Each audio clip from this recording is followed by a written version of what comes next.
Paz do Senhor para os irmãos, que a graça do Senhor possa estar com os irmãos aí nos seus lares.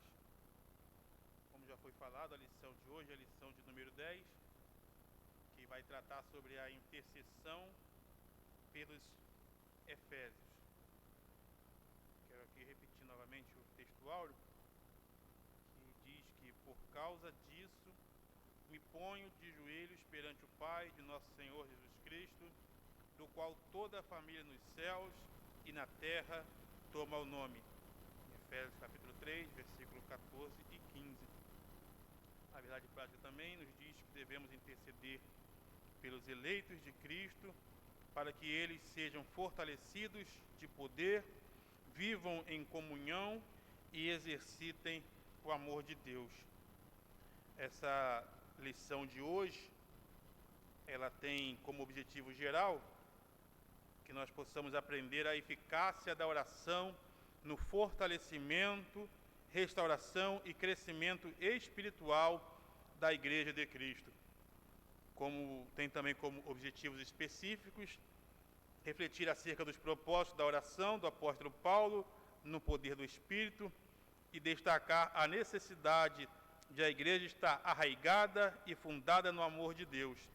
E ainda o terceiro objetivo específico é conscientizar de que Deus é capaz de fazer muito além do que pedimos ou pensamos.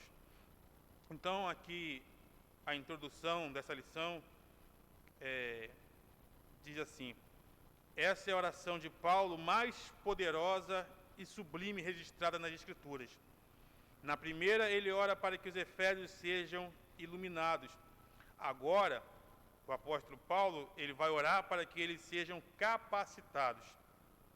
A primeira oração é para que, através do Espírito Santo, eles sejam iluminados e tenham o conhecimento acerca das coisas da palavra de Deus, da obra de Deus, da salvação, do plano salvífico de Deus executado na pessoa bendita do Senhor Jesus Cristo.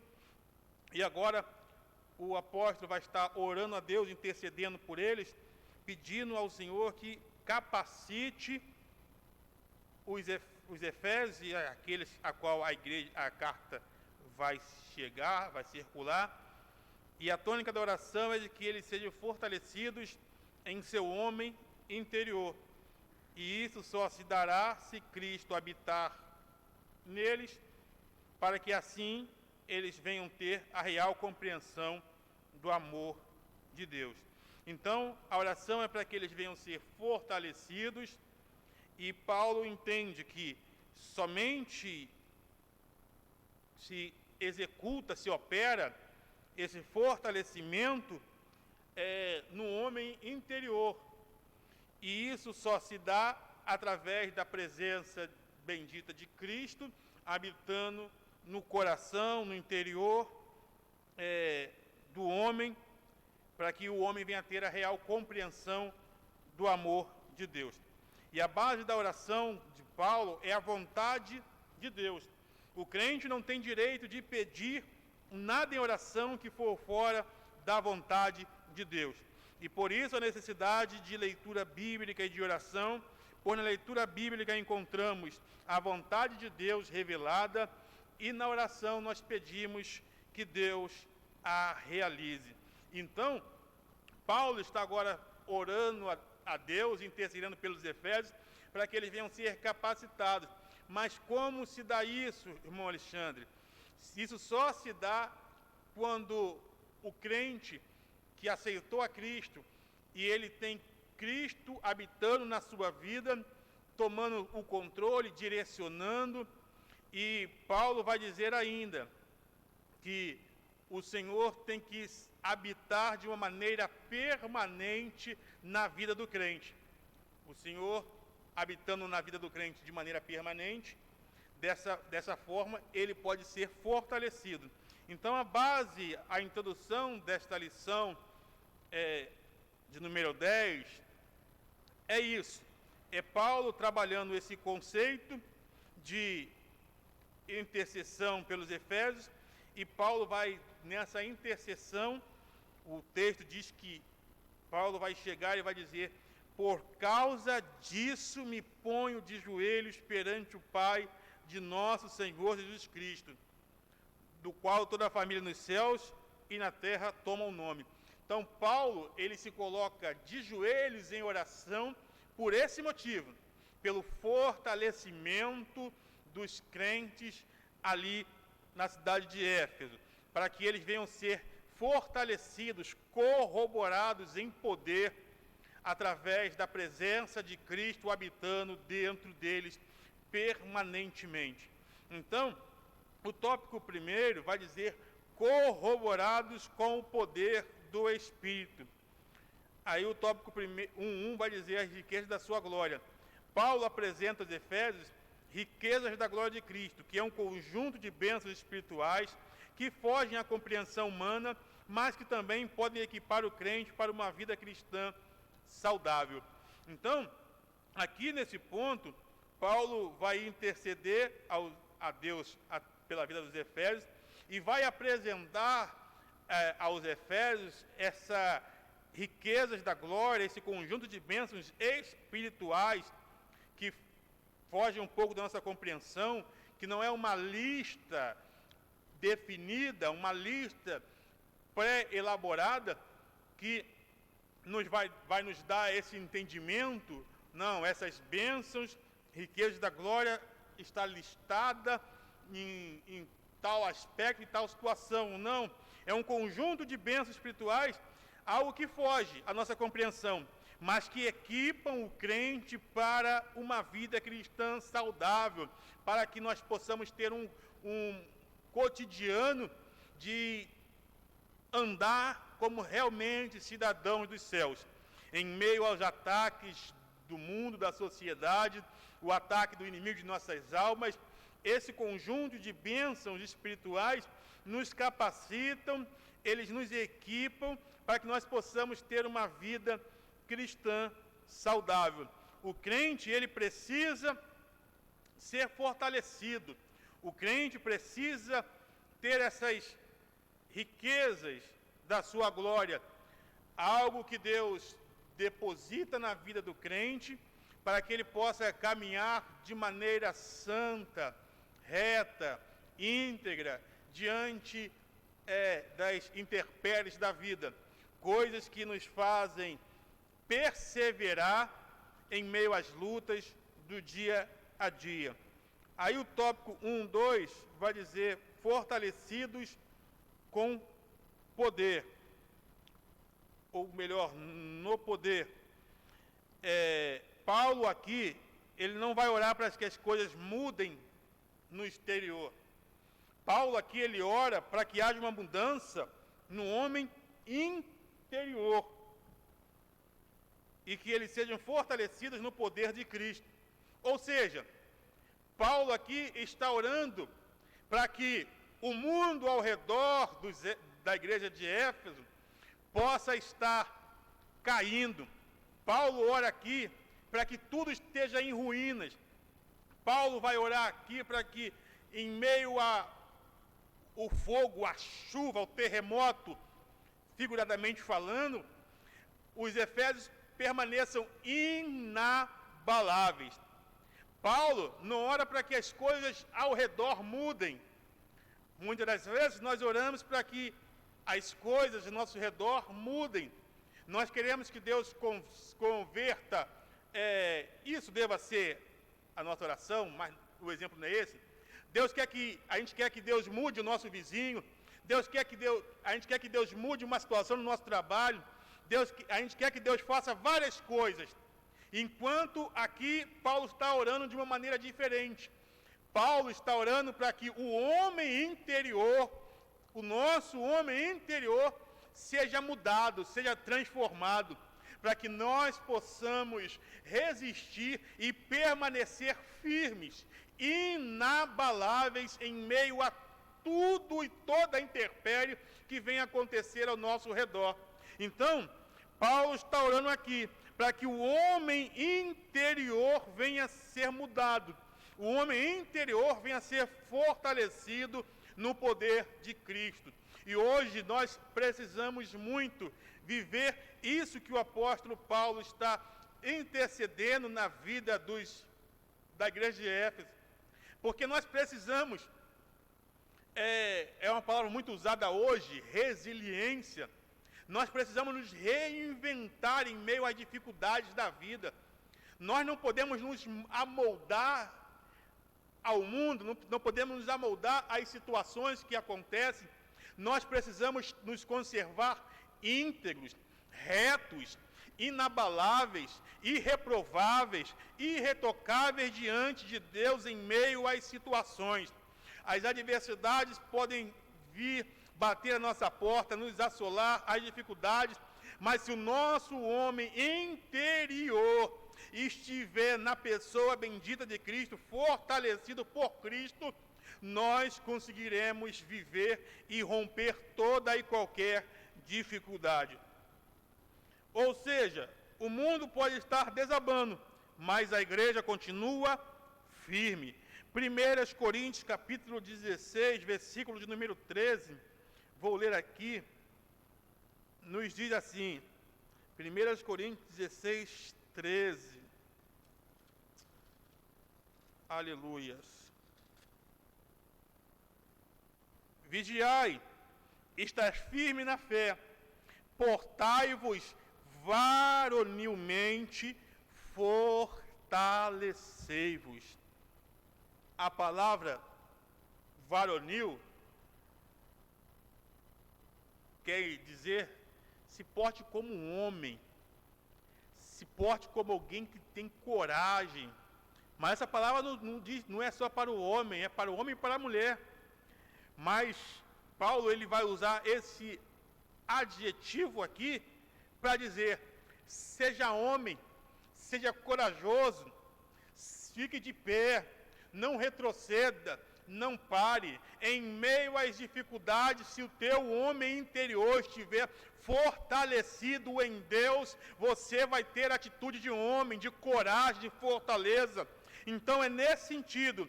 E tanto em 1 Coríntios 16, 13, também como na carta de Paulo aos Efésios, no capítulo 3, no versículo de número 16, que diz: para que segundo as riquezas da sua glória vos conceda que sejais corroborados com poder pelo seu Espírito no homem interior. Efésios, capítulo de número 6, o versículo de número 10, ele nos diz assim também, Efésios 6, 10.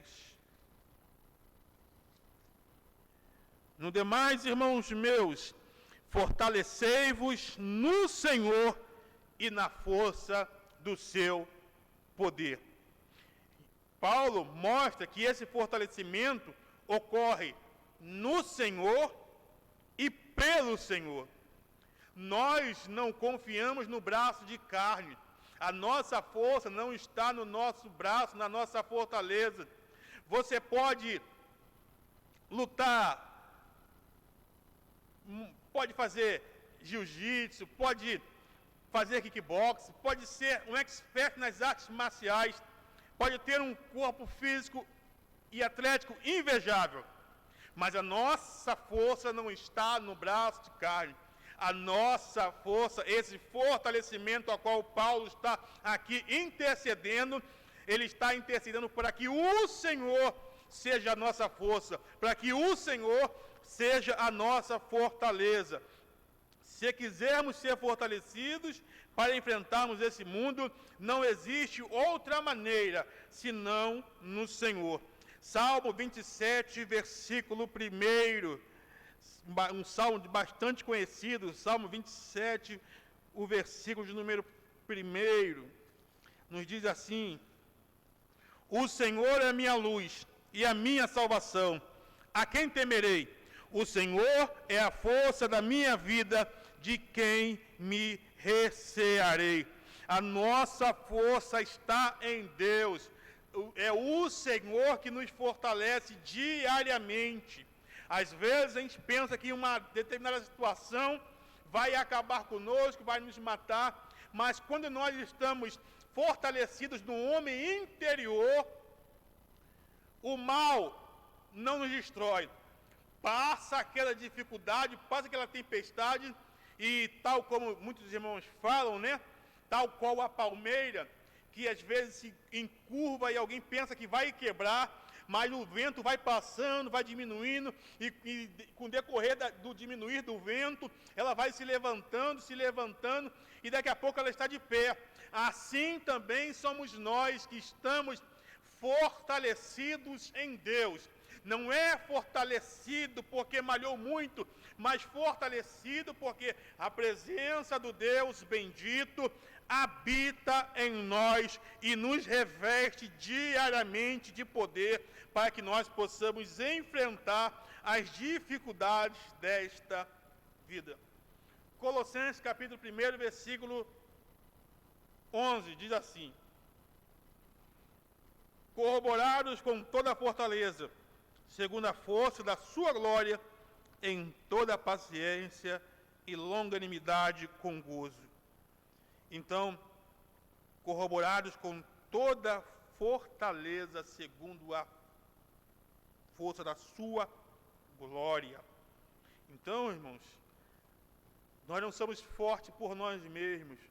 A força da igreja não está em nós. A força da igreja está no Deus a qual nós servimos. As pessoas não entendem, porque muitas das vezes o crente, e na maioria das vezes nós somos a parte mais fraca no processo, na vida, nos processos da vida cotidiana, mas o nosso Deus nos dá a condição de estarmos de pé e de vencer barreira atrás de barreira que se levanta contra nossas vidas. E isso não é por nós, não a nós, mas ao Senhor dai-lhe glória.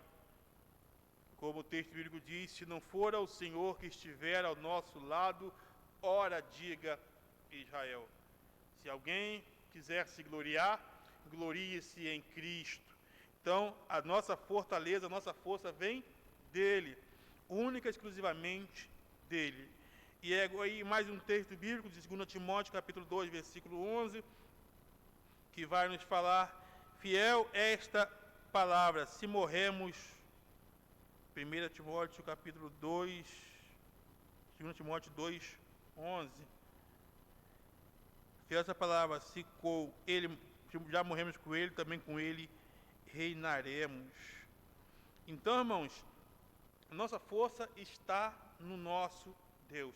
Precisamos ser fortalecidos porque somos fracos, porque o diabo é astucioso, porque o nosso homem interior depende do poder do alto para sobreviver em santidade.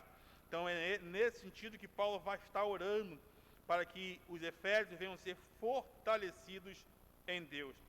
O 1:3 vai dizer habitados por Cristo. O termo usado é pairoquel, e não, o termo usado é kaitoquel e não pairoquel. Ou seja, pairoquel significa uma casa de veraneio, um lugar de hospedagem momentânea. Porém, kaitoquel significa lugar de habitação permanente. Ou seja, a palavra pairoquel é a origem da paróquia, que é um lugar que as pessoas vêm, fazem o que tem que fazer e vão embora. Mas o original, esta palavra, que Paulo vai dizer no seu original, ela é kaitoquel, ou seja, uma habitação permanente. Paulo está dizendo aqui que Cristo habite em vosso coração. Paulo está dizendo, não é para Cristo habitar no vosso coração, habitar na sua vida. Uma hora ele está, outra hora ele não está. Tem gente, e normalmente nós conhecemos pessoas assim, que no culto parece que Deus tomou ela de tal maneira e é uma intimidade só. Mas quando chega na segunda-feira ou no dia posterior àquela reunião, parece que nada aconteceu, parece que Cristo habita na vida dela vez ou outra. Mas Paulo está dizendo que Cristo habite permanentemente no vosso coração.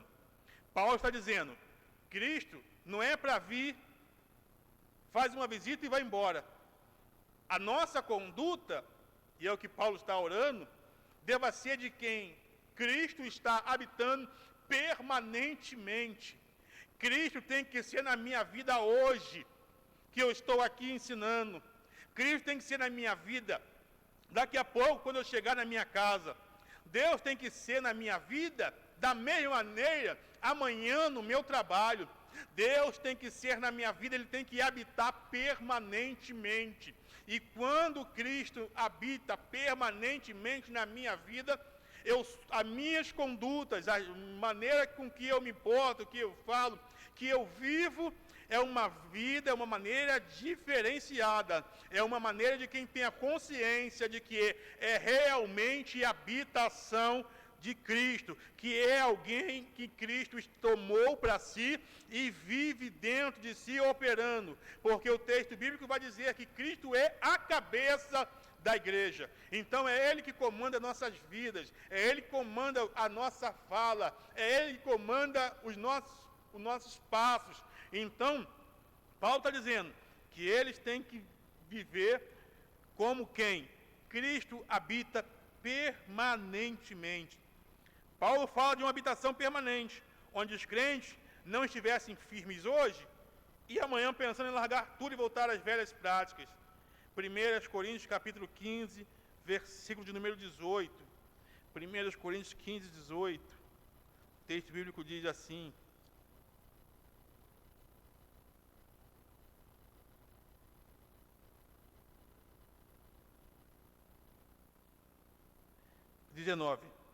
se esperarmos em Cristo só nesta vida, somos os mais miseráveis de todos os homens. Então, nós não podemos viver uma vida aqui pensando em habitar somente nesse mundo, mas as nossas condutas têm que ser de alguém que vai morar no céu. A nossa conduta tem que ser alguém que realmente foi transformado pela presença bendita do nosso Senhor e Salvador Jesus Cristo. O poder do Espírito e a habitação de Cristo estão ligados.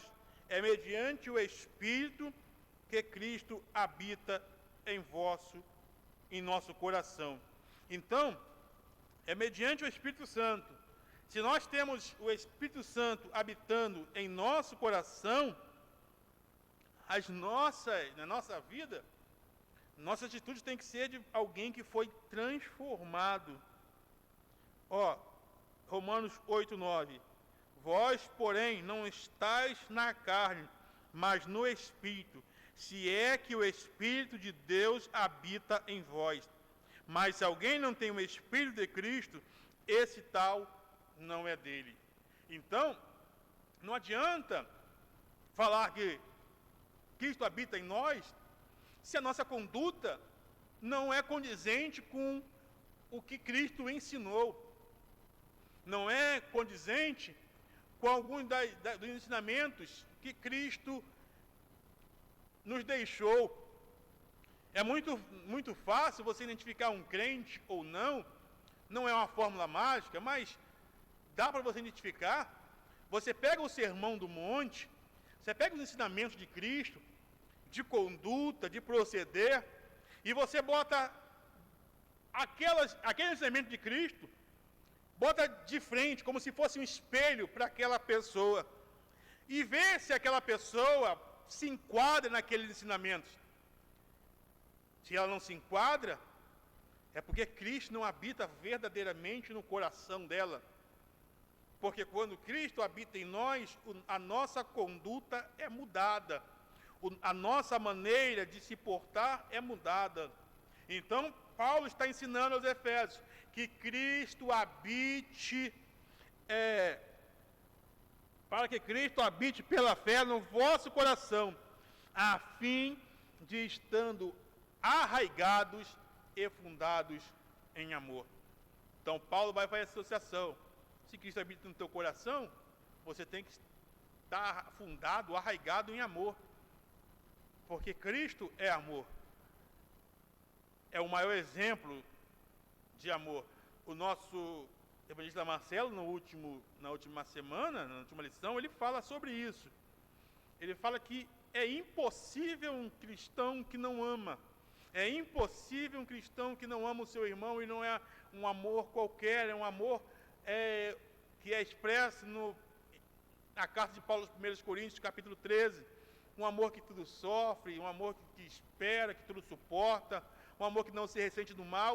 Então, esse é o padrão de cristianismo. Então, Paulo está dizendo aqui, para que Cristo habite pela fé no vosso coração, a fim de estar fundados e arraigados em amor, que é onde nós vamos passar agora no tópico de número 2.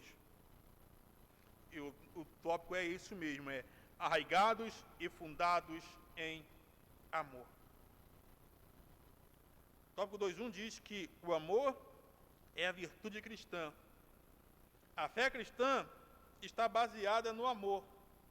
Amor esse de Deus pela humanidade pecadora, que não merecia este amor. Romanos capítulo de número 5, versículo de número 8, é um texto muito lindo, que eu gosto muito, porque ele diz assim: mas Deus prova o seu amor para conosco, em que Cristo morreu por nós, sendo nós ainda pecadores. Então, esse é o exemplo de amor, porque Deus pega a humanidade caída, a humanidade que não tinha nada para oferecer, e o texto bíblico diz: Deus mostra o seu amor para conosco, em que Cristo morreu por nós, sendo nós ainda pecadores. Então nós não tínhamos nada para oferecer. Não é um amor de barganha. É heresia que falam por aí que Deus criou a gente porque tinha necessidade de ser adorado. Isso é mentira, isso é heresia. Deus não tem dependência de nada. Ele é Senhor, Ele é santo, Ele é majestoso. Mas ainda assim, mesmo a humanidade caída, Ele envia o seu Filho para morrer por nós e para ser a própria justiça de Deus e o mesmo ser o justificador da humanidade. Então, a fé cristã está baseada nesse amor. Um amor que não pede nada em troca. Um amor que simplesmente existe por ser amor. Jesus nos cobra que demonstremos esse amor. Lucas 10, 25 a 28, é a passagem do bom samaritano, e é uma passagem que eu gosto muito. Os irmãos aqui ouvem muito eu falar dela, porque é o exemplo do que é o amor. O sacerdote e o levita, eles não ajudam, porque eles estavam presos na religiosidade, 15 dias adorando no templo. Eles voltam, encontram um homem no caminho, eles não sabem distinguir se é um judeu ou não, se não é um judeu, eles vão ficar impuros, vão passar vergonha, e na dúvida eles deixam o homem lá para morrer.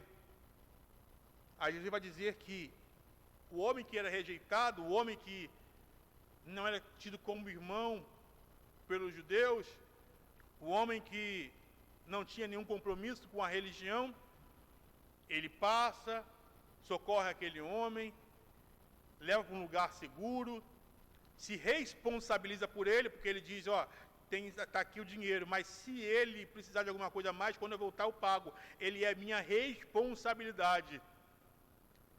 Jesus vai dizer: quem foi o próximo daquele homem?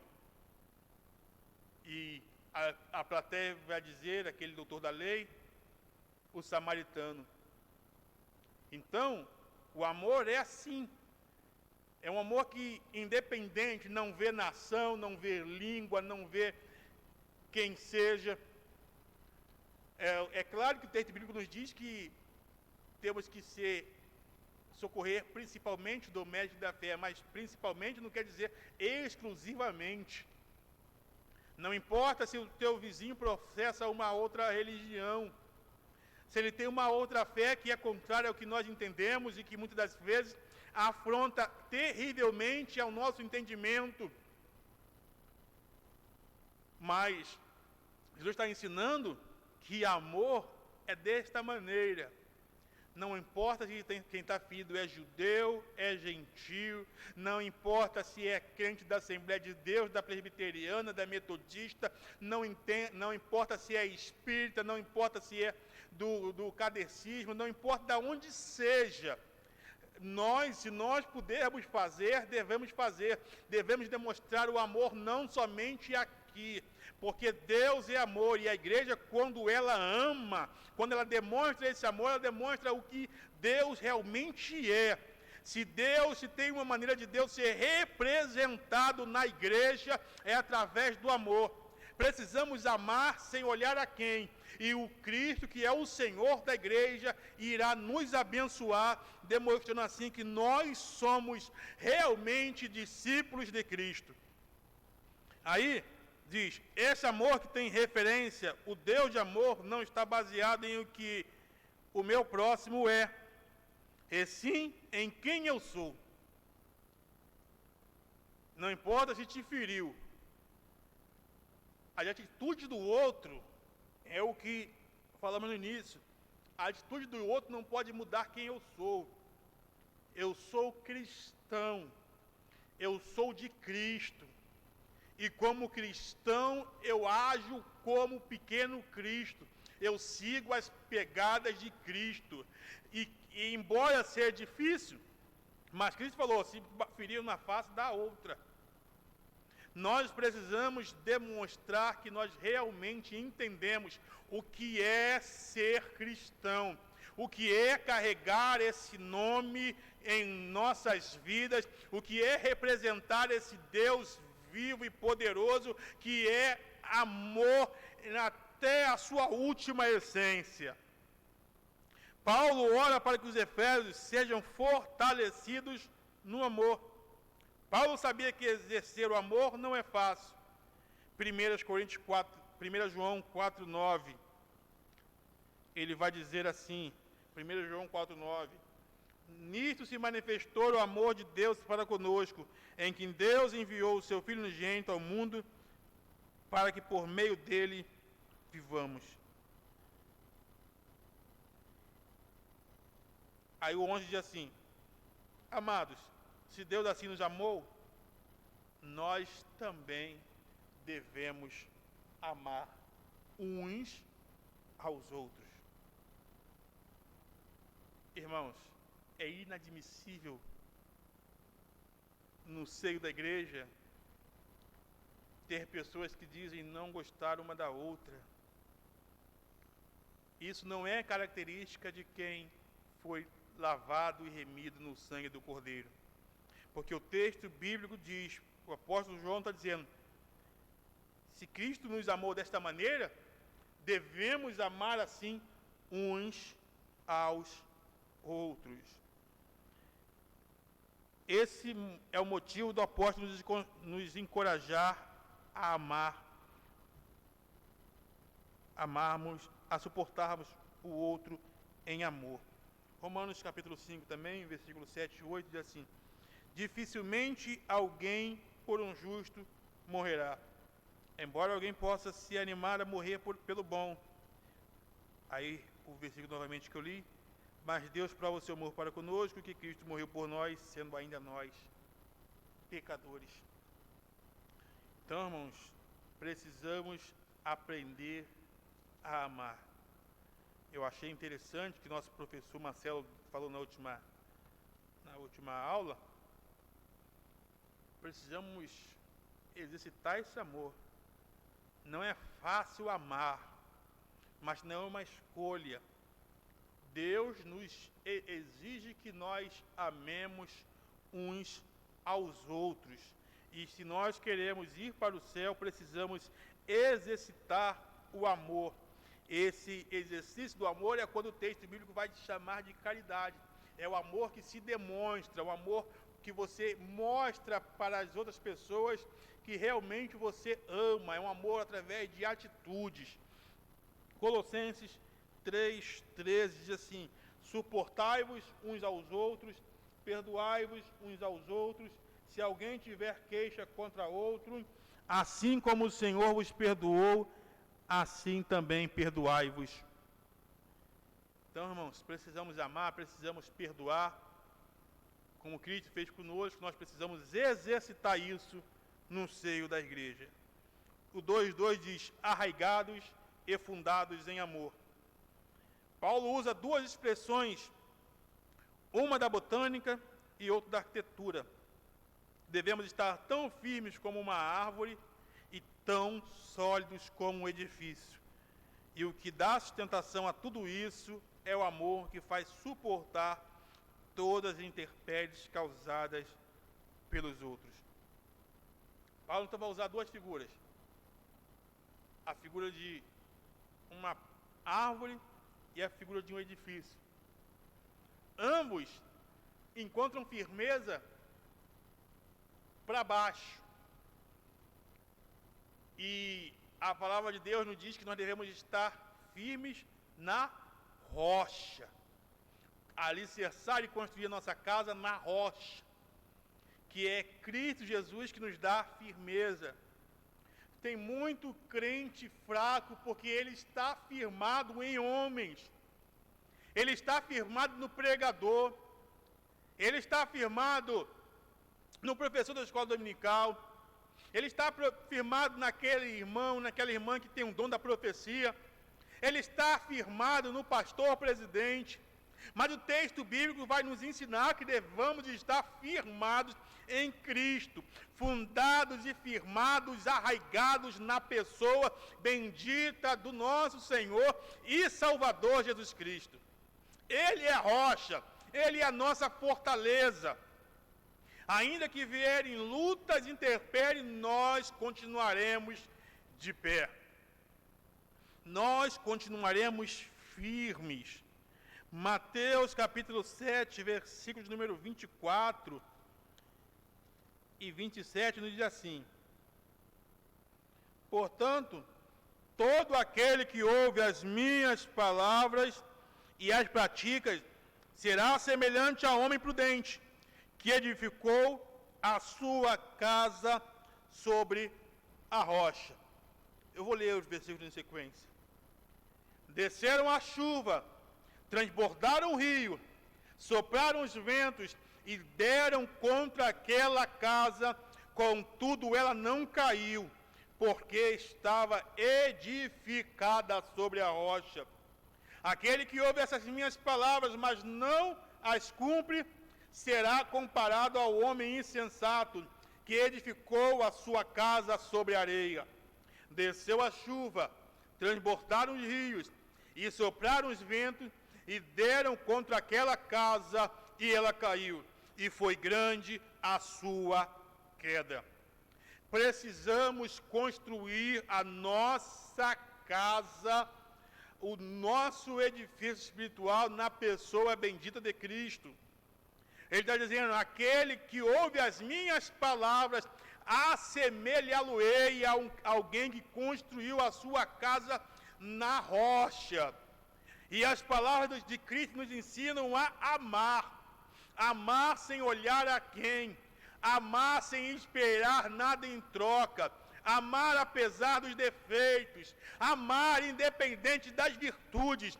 Cristo é amor. E se alguém ouve as suas palavras e pratica, ou seja, firma a sua vida nessas palavras de amor, Cristo está dizendo: eu vou assemelhar ele a alguém que construiu a sua casa na rocha. Então, meus irmãos, que nós venhamos amar, que nós venhamos amar, que nós venhamos amar, arraigados e fundados em amor. Gálatas capítulo de número 5, versículo 14. Gálatas 5, 14 diz assim: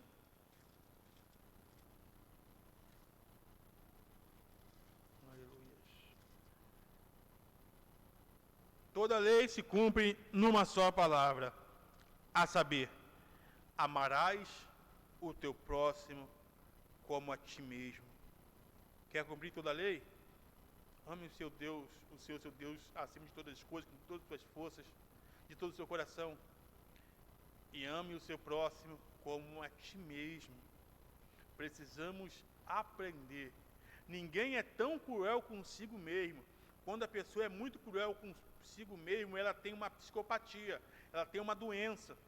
Porque o normal é nós sermos maleáveis com os nossos próprios erros. Então Jesus está dizendo, você tem que amar como a ti mesmo. Então, porque quando o teu irmão peca contra você, você tem que atacar pedra. Porque quando o teu irmão peca contra você, você quer romper os laços. Deus está dizendo, tem que amar. E o amor suporta, tudo sofre, não busca os seus próprios interesses, não se ressente do mal. Então, que nós possamos aprender a amar. O termo arraigado nos remete à representação de uma árvore, e o amor é o fundamento, a raiz. Jesus falou sobre essa representação da igreja pela videira, João 15:15. O termo fundado fala sobre a construção de um edifício, e esse edifício é a igreja, Efésios 2:20 ao 21. Efésios 2:20 ao 21.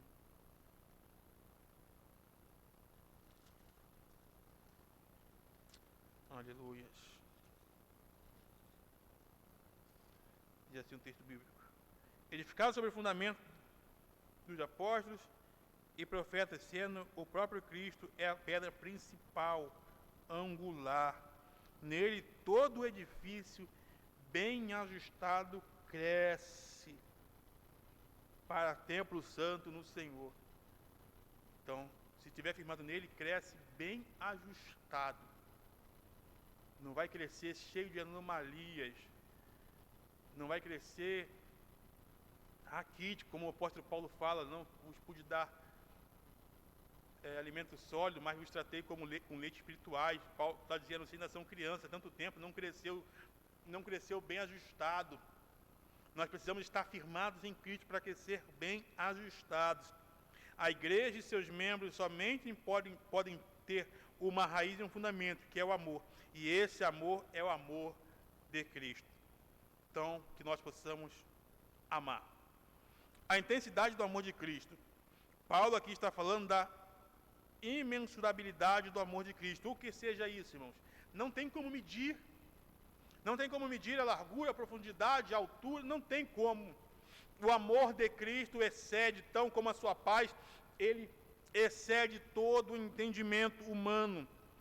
O amor de Cristo é de tal forma que abrange brancos e negros, judeus e gentios, homens sábios e incautos, ou seja, esse amor ultrapassa todas as barreiras da lógica humana.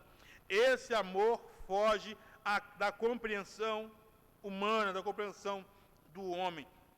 Efésios 3:19. E conhecer o amor de Cristo, que excede todo entendimento, para que sejais cheios de toda plenitude de Deus. Se eu pudesse falar, alguém me pergunta e eu falo, o que fazer para ser um discípulo melhor de Cristo? Exercite o amor. Ame. Tenha menos mágoa, tenha menos rancor, se irrite menos. Ame. Porque dessa maneira nós já estaremos com um grande passo para sermos verdadeiramente discípulos de Cristo. Aí o tópico 3 nos fala sobre a bênção de Deus excede o pensamento humano. 3:1 diz a dimensão das bênçãos divinas.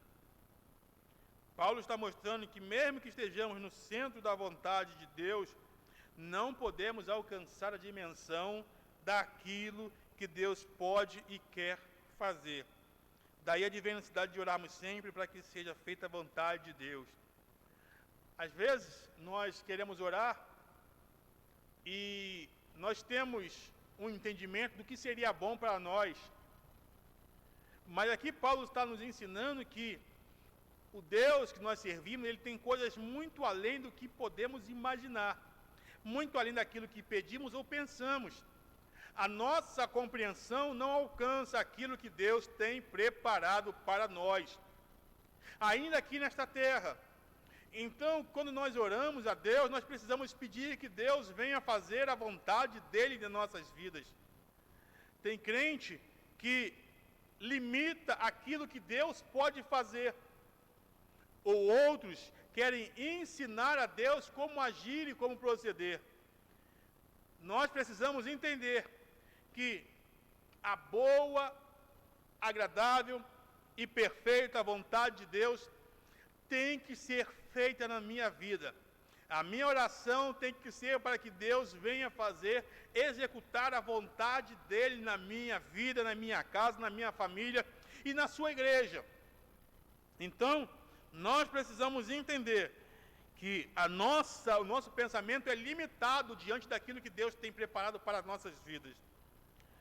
O apóstolo nos mostra que, enquanto no centro da vontade de Deus, ainda que não tenhamos a compreensão exata da vontade de Deus, Ele sobrepõe as nossas expectativas e nos dá além daquilo que pedimos ou pensamos. 1 Coríntios 2,9, o texto que nós colocamos aqui, diz assim. 1 Coríntios, capítulo 2, versículo 9. Mas, como está escrito, as coisas que o olho não viu, e o ouvido não ouviu, e não subiram ao coração do homem, são as que Deus preparou para os que o amam. Deus tem coisas maravilhosas para nossas vidas, mas só vamos compreender através da oração. Só vamos entender que o melhor para nossas vidas é a vontade de Deus se nós praticarmos uma vida diária de oração, para que Deus venha nos dar paulatinamente esse entendimento, para que nós possamos alcançar a compreensão daquilo que Deus tem preparado para nós, e que é muito além do que pedimos ou pensamos. Efésios capítulo 3, versículo 20, texto da lição. Ora, aquele que é poderoso para fazer tudo muito mais abundantemente, além daquilo que pedimos ou pensamos, segundo o poder que em nós opera. Deus tem muito além da nossa compreensão para nos oferecer. Para alcançarmos as grandezas das bênçãos de Deus, precisamos orar. Somente com uma vida de oração a Deus, nós temos acesso ao depósito das mais maravilhosas riquezas que Ele tem preparado para nós.